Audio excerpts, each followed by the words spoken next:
2 گھنٹے کی ملاقات کے بعد جب ہم نکلے تو نیچے تک چھوڑنے آئے عامر خان. حج کے بعد میں نے کہا ایک ملاقات اور ہو جائے گا، ضرور ہوگی.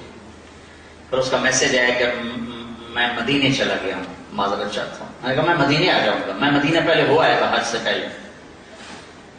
تو اس نے کہا کہ آپ 14 تاریخ کو آ جائیں، 4 سے 6 کا ٹائم میں نے آپ کے لیے رکھا ہے. تو میں جنید اور ایک اور ساتھی ہم دوبارہ وہاں چلے 4 بجے. 4:15 ہم اس کے ساتھ ہماری چٹنگ شروع ہوئی.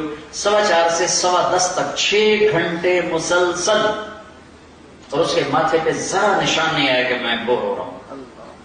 اور اس کے بعد ہم اٹھے، اس کا جی نہیں چاہ رہا تھا کہ ہم اٹھ کے چلے جائیں. محبت. پھر ایک امتحان پڑ گیا. میں اجتماع میں تھا ریمنڈ کے پچھلے سال. اس کا میسج آ گیا میری فلم تلاش آ رہی، اس کی کامیابی کی دعا کرو.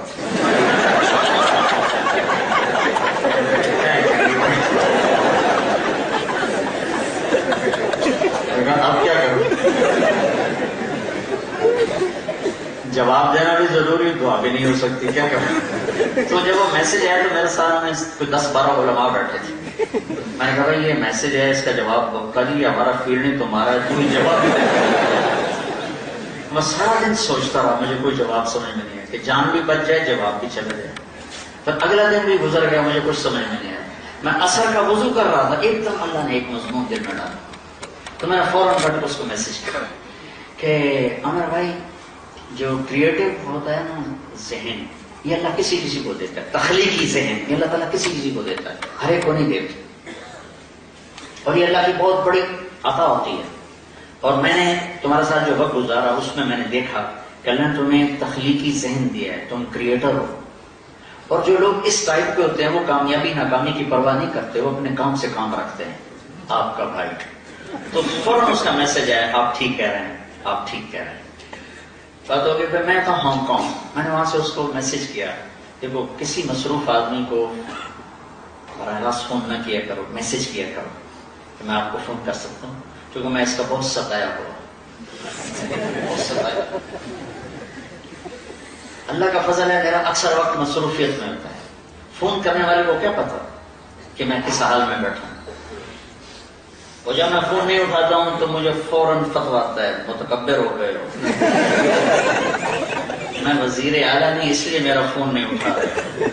میں سعید انور ہوتا، جنید جمشید ہوتا، میں شہباز شریف ہوتا، میں پتہ نہیں پرویز الہی ہوتا، تو پھر تو تم میرا فون اٹھاتے. اس قسم کے میسج آتے ہیں پھر جو انتہائی تکلیف دہ ہوتے. کسی کی جو ذاتی زندگی ہے وہ اس کو اللہ نے حق دیا ہے، اس میں انٹرفیرنس جو ہوتی ہے کہ میں کسی کی بات سنوں نہ سنوں، اللہ نے مجھے حق دیا ہے. پھر خاص طور پر آپ فون کر رہے ہیں، آپ کو کیا پتا کہ اگلا کہاں بیٹھا ہوگا. اور اس نے بہت لوگوں کو بد اخلاق بھی کر دی ہے، بدتمیز بھی کر دیا ہے. اور کچھ ایسا فوبیا ہو گیا. میں ٹوائلٹ میں نے سنا فون پہ گلاں کرتا بیٹھا، بس لین لگی اندر گلاں کرتا بیٹھا. اور یہ ہمارے جو سوداگر ہیں تاجر پاکستانی، یہ ٹوائلٹ میں بیٹھ کے سودے کر رہے، چکو لو بیچ لو کر لو، اور بے وقوفوں پیشاب تو ٹھیک کر لو. ایک آدمی فون کان کو لگا تو دوسرے سے کھانا کھا رہے. ارے اپنی جان کے دشمن نہ بنو کہ کھانا کھاتے ہو صرف کھانا کھاؤ، فون آف کر دو. بیوی کے پاس بیٹھے ہیں، خوشخبریاں ہو رہی ہیں، ٹرن بیوی تو پورا ہو گیا.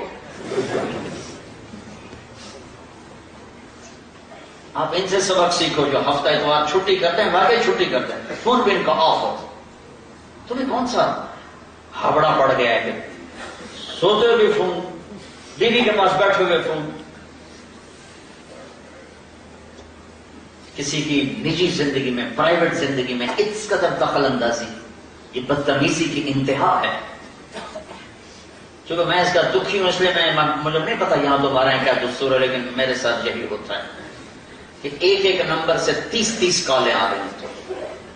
ایک دفعہ میں بھول گیا، فون بند تھا، میں رات کو نفلوں میں تھا. جب سلام پھیر کے بستر پہ آیا تو دیکھا 80 کال ایک نمبر سے آئی تھی. ایک نمبر سے 80.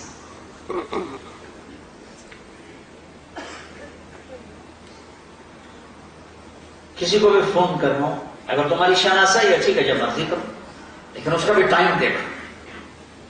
وہ تم کسی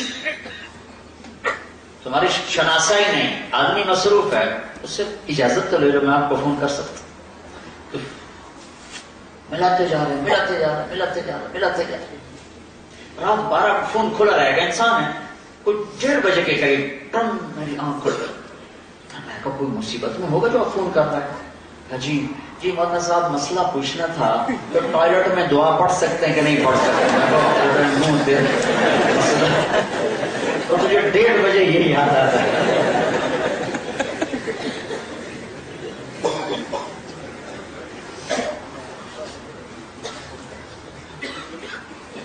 اس فون میں بہت دکھی کیا لوگوں. اس کے آداب سیکھ. جس دن چھٹی ہو فون بند کر، اپنے بچوں کے ساتھ بیٹھو، فون بند کر، اپنے بچوں کو ٹائم دو، بیوی کو ٹائم دو، ان کا حق ہے یہ. وہ میرا بھائی ہارٹ اسپیشلسٹ ہے، وہ فون بند نہیں کر سکتا ہے. پتہ نہیں کب کوئی ایمرجنسی آ جائے. کب تو میں اس کے گھر ہوتا ہوں تو میں اپنی بھابھی بیچاری کی بے بسی دیکھتا ہوں. وہ لگی ہوتی ہے کبھی موڈ میں، کبھی ضرورت میں، اوپر سے ٹن تو بیچاری کا وہ پار آ جاتا ہے. لیکن وہ بھی جانتی ہے کہ بیچارہ بے بس ہے، کہ چونکہ ہارٹ کا مرض ایسا ہے کہ ہر وقت ایمرجنسی ساتھ لگی ہوئی، تو انتہائی ڈسٹرب ہے بیچاری وہ خامد کے فونوں سے. تو میں نے اسے میسج کیا کہ میں طارق جمیل ہانگ کانگ میں آپ کو فون کر سکتا ہوں. میں آپ کو فون کر سکتا ہوں.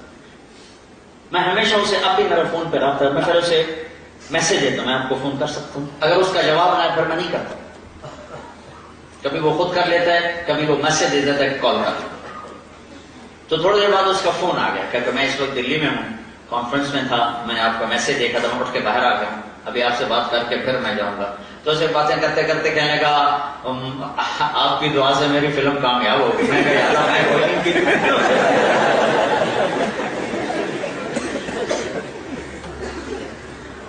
بھائیو محبتیں بانٹو، نفرتیں تو پہلے ہی بہت پھیل چکی. نشہ پھیلا کے گرانا تو سب کو آتا ہے، مزہ تو تب ہے کہ گرتے کو تھام لے سب. برے کو برا کہنا کون سا مشکل کام ہے؟ برے کا ہاتھ پکڑ کر سینے سے لگانا، برائی سے نکالنا، کام تو یہ ہے. میں نے بہت لمبی بات کر دی، میں معذرت چاہتا ہوں، معافی چاہتا ہوں. مجمع بھی بہت زیادہ ہے، مستورات بھی ہیں، اور اس کے ذریعے سے آگے پتہ نہیں کہاں کہاں پیغام جا رہا ہے. اور ہر گھر کا یہ روگ ہے کہ دل پھٹے ہوئے ہیں. اس کے پیچھے 2 چیزیں، ایک زبان کا غلط استعمال ہے، ایک دل کا بغض ہے. 2 پہ قابو پالو. زبان پہ قابو پانا سیکھو، چونکہ اونچ نیچ ہمیشہ رہے گی. اور اپنے دل کو بغض سے دھونا سیکھ لو، تو انشاءاللہ العزیز اللہ تبارک و تعالیٰ آپ کو یہاں بھی جنت کا مزہ چکھائے گا اور آگے بھی جنت کا. میں نے اپنی بیگم سے کہا کہ تیرے اخلاق کا پتہ چلے گا جب تو ساس بنے گی. ماں ہو کر تو ہر ماں بچوں پہ فدا ہوتی ہے. جس دن تو بہو گھر میں لائی اور اس کے ساتھ تو نے بیٹی والا معاملہ کیا، تو پھر میں تیرے اخلاق کو سلام کروں. اور میں اللہ کا شکر ادا کرتے ہوئے کہہ رہا ہوں کہ اس نے اس کو تیسری بیٹی بنا، میری 2 بیٹوں نے اس کو تیسری بیٹی بنائی. اور میں نے اسے سمجھایا کہ دیکھو میرا اور تیرا یوسف کی بیوی پر کوئی حق نہیں. میرے بڑے بیٹے کا نام، میں کہا تیرا اور میرا آنے والی پر کوئی حق نہیں ہے. وہ ہمیں پوچھے اس کا احسان ہے، وہ نہ پوچھے تو کبھی اسے گلا نہ بنانا، کیونکہ اس کے ذمہ ہی کوئی. یوسف کے ذمہ ہے تیری میری خدمت کرے، حال پوچھے، لیکن اس کی بیگم کے ذمہ تیرا اور میرا کوئی حق نہیں. تو اللہ کے فضل سے اس کو نبھایا. میں تو ویسے ہی باہر رہتا ہوں بہت کم، میں تو اپنے بچوں کے پاس نہیں بیٹھتا ہوں، تو مجھے تو موقع نہیں ملتا ہے، لیکن اس نے اس کو نبھایا اللہ کے فضل و کرم سے. تو اپنے گھروں کو اگر خوبصورت بنانا ہے تو چیزوں سے نہیں بنتے گھر خوبصورت، رویوں سے گھر خوبصورت بنتے. ڈیلنگ سے، بول سے.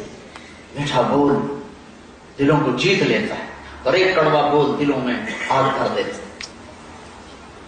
تو میرے بھائیوں بہت بڑا مجمع ہے اور بیان بھی 2.5 گھنٹے تک ہو چکا ہے. میں آپ سب بھائیوں سے ایک تو یہ گزارش کرتا ہوں کہ آپ اس ایمانی زندگی کو سیکھنے کے لیے اللہ کی راہ میں وقت لگانے کی نیت کرو. کرتے ہو نا سارے؟ 4 مہینے 6 لے کر ادا کرتے ہو. کون سال کے اندر اندر 4 مہینے چلا لگا لے گا؟ سال کے اندر اندر کون لگا لے گا؟ چلو سب کی تشکیل ہو گئی. آپ کا یہ مرکز ہے، اکثر مجمع تو شہر کا ہوگا، یہاں جمعرات کو بیان ہوتا ہے، اس میں جایا کرو. ایک ویکینڈ جماعت میں لگایا کرو. 24 گھنٹے کی زندگی میں صرف 5